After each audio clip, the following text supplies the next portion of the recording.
그럼 대구 얘기부터 시작을 할까요? 네. 네, 대구 지금 판세. 그다음에 어쨌든 추경호 네. 저희 국민의힘에서는 추경호 후보가 이제 선정이 됐고, 그다음에 김부겸 기왕의 민주당 후보가 돼서 1대1 구도가 됐습니다. 다행히 주영호 의원이 여러 가지 지도부에게 꾸짖는 말은 남겼지만, 그러나 또 불출마를 선언했고, 그리고 가장 좀 골치 아팠다 그러면 좀 그렇고, 하여간 좀 걱정을 했던 네. 이진숙 전 방통위원장이 또 불출마 아주 나이스하게 선언을 했어요. 그래서 1대1 구도가 됐기 때문에 뭔가 변화가 있을 것 같다는 생각이 드는데, 좀 어떻게 보고 계신지. 네, 이진숙 위원장님은 원래 이제 누가 봐도 명백한 1위 후보였습니다. 그런데 이 컷오프 과정이 어떻게 보면 좀 거칠었다. 이제 그렇게 비판을 살 수 있는 누구나도 그런 인정하는 요소들이 부분이죠. 네, 있었기 때문에 그 갈등에 대해서 우리가 어떻게 좀 이렇게 타협을 하고 또 어떻게 좀 설득을 하면 좋겠느냐. 근데 그것을 일방적으로 이진숙 위원장님 본인에게 그냥 무조건 다 당에 따르라라고 할 수는 없는 문제입니다. 그렇습니다. 왜냐하면은 이전에도 도전을 하신 적이 있고 또 원래 정치의 뜻이 있으셨고, 지금 이 상황이 우리 진영에게는 이 존망이 달려있는 중대한 그런 그럼요. 시점이기 때문에 본인만큼 이 당내 개혁과 자유민주주의를 지키기 위한 그런 투사로서의 역할을 잘 해낼 수 있는 사람이 누구겠느냐. 이거는 일반 우리 국민들한테 물어봐도 우리 지지자 입장에서는 이진숙 여전사 이렇게 거의 수식어처럼 따라다니지 않습니까? 그래요. 그래서 꼭 원내든 아니면은 대구시정이든 이진숙 위원장님이 이렇게 우리 당을 위해서 꼭 헌신을 해주면 좋겠다라는 그런 움직임이 많았는데, 컷오프가 되고 지금 또 남은 이 상황은 경선이 원칙이라는 그 공관위의 입장이 어저께 조금 전해지면서 또 이제 많은 당원분들이나 지지자분들께서 조금씩 걱정을 좀 하시기 시작을 하셨어요. 그 보궐선거 얘기하시는 건가요? 네, 맞습니다. 대구 수성. 네. 수성 맞죠? 네, 맞습니다. 달성입니다. 달성. 네, 달성인데 이 추경호 의원이 이제 최종적으로 후보가 되면서 그 지역에 이제 재보궐선거가 열리게 됐고, 거기에 이제 이진숙 위원장이 아마 등판을 할 것이다. 사실 거의 기정사실화되어 있는 관측 기대 같은 것들이 있었죠. 네, 있습니다. 그리고 저는 실제로도 그렇게 하실 거라고 보고 있습니다. 왜냐하면은 우리 당에서 컷오프를 어쩔 수 없이 결단을 내려야 됐을 때 그때 설명을 추가적으로 했던 부분이 당 내에서 더 이제 크게 좀 쓰임을 받으셔야 될 분이다. 심지어는 중앙 무대에서 활동하시는 것이 좋겠다, 이런 제안도 했었던 거고요. 그렇죠. 꼭 국회의원직이 더 큰 자리는 아니지만 우리 진영의 존망을 위해서 좀 이렇게 함께 해달라라는 그런 대의의 뜻을 또 우리가 처음부터 밝혔기 때문에 정해진 수순대로 가고 있는 중이다라는 거를 좀 분명히 말씀을 드리고 싶고, 한간에 많은 이제 걱정을 하시는 그 부분에 대해서는 우리가 비공식 여론조사를 돌리는 방법도 있습니다. 일단 5월 7일 정도까지는 우리가 전체 이 지역에 대한 이 후보 추천을 끝내는 것을, 후보 세팅을 끝내는 것으로 목표를 두고 있기 때문에 보궐선거 포함해서. 예, 맞습니다. 네. 그래서 빠른 시일 내에 이제 결론이 나는 부분이고요. 비공식 여론조사이건 아니면 당원들의 이 지역의 당원들의 투표이건 이진숙 전 위원장이 최종 후보가 되는 것에 대해서는 큰 어떤 이변이 없다면은 기정사실화 될 것이라고 보고 있고요. 네, 절차에 따른 그런 공관위의 해석이 있었다. 네, 원칙만 일단 말씀을 드린 상태이니까 정해진 건 아닙니다. 이진숙 전 후보, 전 위원장의 거취 문제는 그런 식으로 어느 정도 정리가 될 것 같고요. 그래서 1대1 구도가 된 대구 시장 선거, 지금 어떻게 보고 계십니까? 네, 대구에서는 아무래도 이 컷오프 문제나 이런 문제들 때문에 당론이나 아니면 당심이 좀 모아지지 않은 상태에서 지지율이 그랬죠. 저평가되었던 것도 사실입니다. 제가 이제 방송에서 대구 사투리를 좀 이렇게 섞어 쓰면서 그러면 투표 못하지 이렇게 이야기를 했어요. 이렇게 대구 사투리로 못한다는 거는 하고 싶어도 못하겠다. 즉 이 상황으로 갈 거면 나는 투표를 안 해버리겠다라는 그런 보이콧의 그런 의미였는데 이런 못하겠다 이런 표현들이 점점 이제 줄어들고 있는 중이고 또 무엇보다 이진숙 전 방통위원장의 결단으로 또 지금 지지율이 좀 올라가고 있고 결집이 되고 음. 있는 그런 에너지가 현장에서도 느껴진다라는 분들이 많으세요. 아, 네, 그렇군요. 그리고 5월 7일 이전에 이제 재보궐 후보로 만약에 낙점이 되어서 일명 우리가 러닝메이트라고 하죠. 아하, 추경호 네. 의원과 함께 러닝메이트로 그렇게 유세 현장을 다니게 되면 대구의 분위기는 그래도 미워도 다시 한번 국민의힘, 알고 보니 국민의힘이 더 좋았더라. 역시 국민의힘 이렇게 여러 가지 우리가 상황 반전 카드를 만들 수 있는 키워드들이 계속해서 대구 지역에서 나올 것으로 예상이 됩니다. 그 말씀은 이제 추경호 후보 그리고 아쉽지만 어쨌든 간에 이제 불출마를 선언한 이진숙 전 위원장 그리고 또 불출마 선언을 한 주호영 전 후보가 현 의원이죠. 주호영 네. 의원 이런 분들이 같이 선대위에서 공동 선대위원장도 하고 그러면서 같이 좀 돌아다니면서 선거운동도 하고 거기다 뭐 유영아 의원 이런 분들 합세해서 하면은 그동안에 여기 지지하고 저기 A, B, C, D 나눠서 지지했던 분들이 여론조사에서 에이 뭐 표 안 줄래 아니면은 투표 안 할래 이런 식으로 했던 분들이 하나로 단합된 모습을 보이면서 1대1 구도로 형성될 때 너끈히 이게 싸울 만한 구도 네. 이길 만한 구도로 갈 것이다라고 보시고 있는 거죠. 맞습니다. 네. 그리고 현재 또 많은 분들께서 낙동강 전선을 지켜야 된다라는 네. 이제 사수하자라는 그런 네. 또 슬로건들을 또 많이 네. 방송에서 언급을 하시기 때문에 대한민국을 공산주의에서 건져낸 곳이 낙동강 전선 아니었습니까? 맞습니다. 그래서 다시 한번 우리가 지금은 체제 전쟁이다라는 그런 키워드와 함께 대구 결집이 현실화될 것이라 생각을 하고요. 말씀하신 것처럼 원내에 있는 대구 지역의 의원들께서 다 모두 합심해서 이 캠프를 도울 것도 있지만 중요한 것은 여기에서 청년이 빠져 있잖아요. 네. 청년은 걱정하지 않으셔도 되는 네. 것이 지금 우리 지도부의 대변인들이 청년이 많습니다. 그리고 이 청년들이 처음부터 이진숙 전 방통위원장을 물심양면으로 도왔던 분들도 많습니다. 그리고 이 출마를 앞두고 책을 이제 출간을 하셨는데 거기에 청년들과의 이런 대담이 다 실려 있는데 저를 비롯해서 네. 박민영 대변인, 손수조 대변인 해서 많은 우리 젊은 청년 대변인들이 또 이렇게 참여를 했었던 그런 부분들이 있기 때문에 아마 이 대구 캠프에는 우리 청년 대변인들도 대거 출동을 해서 네. 열심히 물심양면으로 또 지원을 할 것이고요. 네. 가장 더 중요한 것은 조직입니다. 네. 아무래도 지방선거는 투표율이 50% 정도대에서 머무르는 그렇습니다. 경우가 많기 때문에 조직이 중요하죠. 네, 내 편이 많이 나와야지만 유리한 그런 국면을 맞을 수가 있어요. 비책을 좀 갖고 있어요? 중요한 것은 지금 현재도 이 지역의 기초단체는요. 국민의힘이 대구에서 월등히 많습니다. 조직이 워낙 잘 탄탄하게 대대손손 잘 되어 있습니다. 대대손손. 네. 그렇다면은 막상 이제 선거가 시작이 되면은 이렇게 우리가 빨간 옷을 입고 국민의힘 후보로 뛰는 이런 이 조직의 후보들이 워낙 많을 겁니다. 네. 그리고 기존에 있던 조직들도 있고 그러면은 사실 선거라고 하는 게 기세 싸움입니다. 새 싸움입니다. 그래서 맞습니다. 그 부분에서 절대 대구 지역만큼은 우리 국민의힘이 지지 않을 거라는 자신감이 있고 또 예를 얼마 전에 김부겸 전 총리의 이제 후보죠. 후보의 개소식이 열렸었는데요. 네. 그때 민주당 전현직 의원들이 49명? 현역 의원이 49명이 왔어요? 예, 맞습니다. 그러면서 일반인들도 수천 명이 왔다 이런 이야기들을 많이 하는데 또 대구에 현재 내려가신 분들이 또 이렇게 항공샷까지는 아니지만 근처 빌딩에서 이렇게 높이서 찍은 그런 영상들을 보면서 아니다. 수천 명 아니다. 거짓말하지 말거라. 이런 식으로 또 많이 이제 벌써부터 사이버 전투도 이루어지고 있는 그런 실정인데 이렇게 단순히 사람들이 많이 몰려가서 반짝 새과시를 한다고 해서 마치 대구가 원래 민주당이 강했던 지역이다. 그렇게 믿는 대구의 유권자는 없을 거라고 저는 생각을 하기 때문에 개소식에서 많이 오셨다고 한들 어려운 지역이니 오히려 한 번은 힘을 실어주자라는 정도로만 우리가 분석을 하고 있고요. 막상 선거가 시작되면 다들 본인의 지역구에서 선거를 치러야 되기 때문에 대구는 온통 우리 국민의힘의 또 이제 지지세가 높지 않을까. 저는 당 대변인이기 때문에 자신 있게 그렇게 또 말씀을 드리고 있습니다. 대구가 원래 민주당의 지지 도시였다, 야도였다.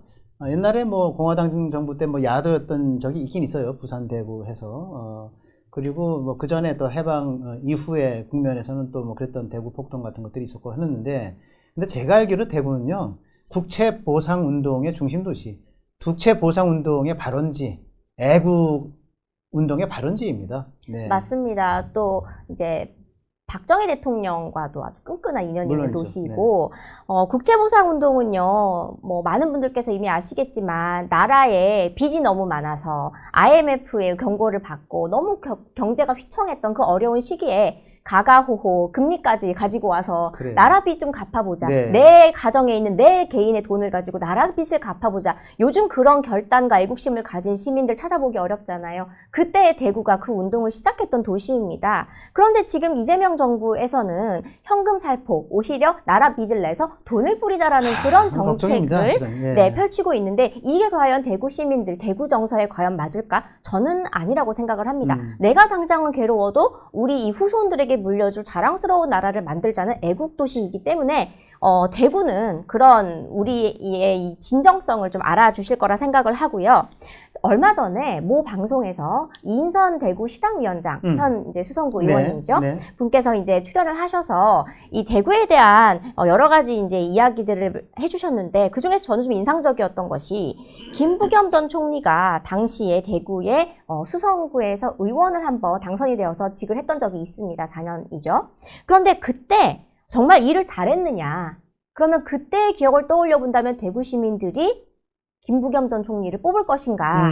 그러면 본인께서는 그렇게 생각하지 않는 포인트들이 몇 가지 있다라고 소개를 한 그런 부분들이 있어요. 네. 그러니까 뭐 예를 들면은 2017년에 행안부 장관 시절에 이 수성구가 투기 과열지구로 지정이 된 적이 있었습니다. 아무래도 대구에서는 집값이 가장 비싼 지역입니다. 네. 그래서 그 당시에 수성구 출신이기도 하니 수성구에 있는 많은 주민들이 큰일 났다. 이거 한 단계만 좀 조정 대상지구로 한 단계만 좀 낮춰주면 안 되겠느냐. 수성구의 집값이 비싼 거는 학군지여서 그렇습니다. 학교를 다니고 아이들이 좋은 교육을 받기 위해서 그 지역으로 이사를 잠시 갔다가 또 네. 나오고, 네. 그러다 보니까 부동산 거래가 원래 활발한 지역인데 이것을 투기 과열지구라는 이름은 그렇게 이름이 지정되어야 될 그럴 지역은 아니다라고 여러 번 이야기를 했고, 본인이 그 지역구에서 선택을 받은 지역구 의원 출신이었다면 이 정도는 그래도 도와줄 수 있지 않았느냐. 그런데 돕지 않았군요. 안 했습니다.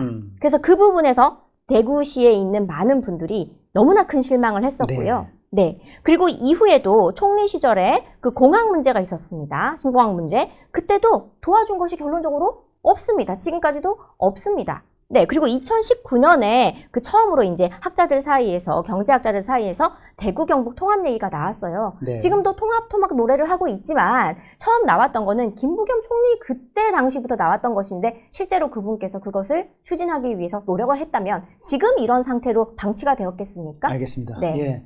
그 대구 얘기는 그 정도 하고요. 혹시 뭐 부산 선거에 대해서 또 아까 뭐 김대식 의원님께서 워낙 자세하게 말씀해 주셔서 네. 더 할 것이 있나요?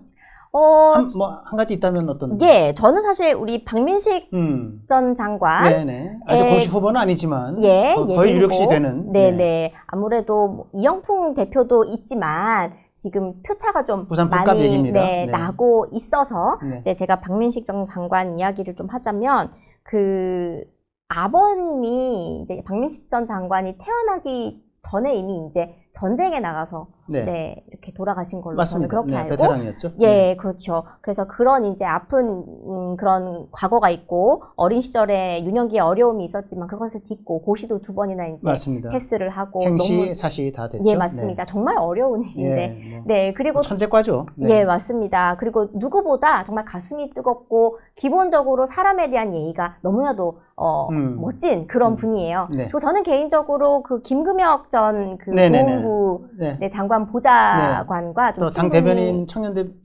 미디어 대변인을 지냈나요? 예, 맞습니다. 네, 있었는데 이 친구가 전 세계적으로 유명한 그 풀브라이트 장학금을 받아서 미국으로 지금 유학을 가 있습니다. 맞습니다. 그런데 그렇게 유학을 가기까지 어떤 추천서나 이 사람이 정말 뛰어난 인재라는 걸 증명하는 그런 레터가 필요한데 네, 이 박민식 장관이 너무나도 가슴이 뭉클한 그런 레터를 써주시고 무심양면으로 자기의 또 이 사람들을 챙기는 능력 그런 의리 이외에도 있는. 그런 인간적인 측면이 굉장히 있군요. 예, 네. 그래서 이 청년들 사이에서 정말 인기 많은 장관이에요. 네. 네, 그리고 비록 이제 다른 지역구에 험지 출마를 또 권유를 받고 현역 재배치라는 그 공천 룰 때문에 지난 총선에서 다른 지역에 출마를 해서 패배의 아픔을 맛을 보게 됐지만 다시 이제 북구로 돌아와서 태어나서 쭉 자라왔던 내 고향 북구라는 것을 강조를 하면서 인간 각도기라는 별명이 있지 않습니까? 맞습니다. 정말 90도로 인사를 90도가 아니라 한 120도 좀 숙이는 것 같아요. 더 숙이시더라고요. 저도 좀 이렇게 눈으로 봤는데 네. 90도보다는 좀 더 숙이시면서 지역을 또 오래 닦으셔서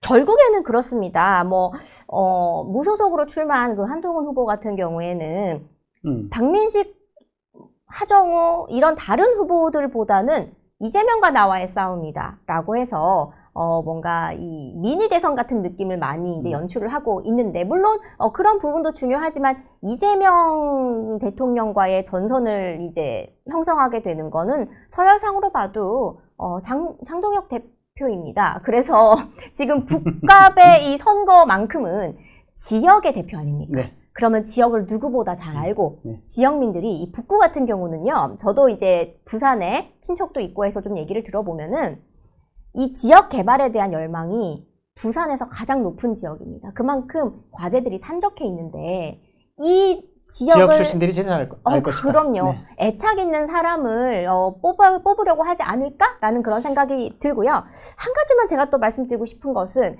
이 최근에 아까도 이제 언급을 하셨잖아요. 뉴스토마토 그 여조에 대해서. 그럼 저는 이제 여조를 직접 이렇게 전화를 받아보면요. 어떤 효과가 있냐면 선거를 앞두고 얼마 남지 않은 여론조사에서는 전화를 받게 되면은 그 기계음으로 무슨 당 기호 몇 번 이름 이렇게 나옵니다. 하지만 그 전에 이제 일반적인 여론을 이제 분포를 보게 될 때는 어떤 기호라든지 정당 이름보다 인물 이름만 가지고 가끔씩 여조를 돌리기도 합니다. 그럼 그런 여론조사라면 후보가 정해지지도 않은 민주당 같은 경우에는 이제 하정우다 하고 이제 사람들이 알기 시작하는 단계입니다. 그렇다면 인지도만 가지고 여론조사를 하게 되는 경우가 상당히 많습니다. 그렇게 되면 아무래도 한동훈이 좀 유리하겠죠. 네네. 그래서 이것도 이제 시간이 지나고 나면 기호 1번 하정우, 기호 2번 박민식 혹은 이영풍 우리당 후보. 알겠습니다. 그러면 또 이제 결정이 또 달라질 거라는 그런 생각도 있습니다. 네, 김대식 의원이 좀 전에 얘기했던 것처럼 가장 좋은 시나리오는 박민식 후보가 정식 후보가 돼서 박민식으로